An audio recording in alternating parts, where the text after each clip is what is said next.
If you're having a difficult time in your marriage right now, I'm really sorry to hear that. I wrote down what traditional vows say. So if you said traditional vows, you said something along the lines to have and to hold from this day forward, for better or for worse, for richer or for poor, in sickness and in health, to love and cherish until we are parted by death.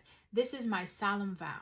Solemn means very serious. So you said, this is my serious vow to you. The only way that you're going to be able to have and to hold someone and stay committed to those vows is if you are being held up in prayer. If you are not praying for your spouse, you not only risk your heart not being in the right place for them, but you also risk separation and division coming into your household.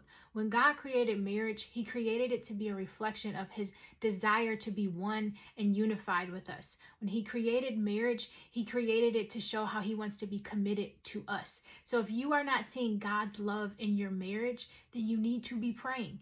If you didn't grow up seeing a healthy marriage, if you don't know how to pray, 31 prayers for my husband, 31 prayers for my wife, do these books together. And if you are in such a horrible place in your marriage that you can't get the other person on board to do these together, start praying for your husband alone. Start praying for your wife alone. In my own marriage, my prayer life was challenged tremendously, and that's where I learned how to pray for people. That's where I learned that even when I was upset with somebody, when I didn't want to love somebody that day, when I had unforgiveness, prayer kept my heart in a good place. So if you don't know how to pray, check out these books, and I'm wishing you a long, happy, and prosperous marriage. But do not be deceived. Marriage is hard, because it represents God's love for us.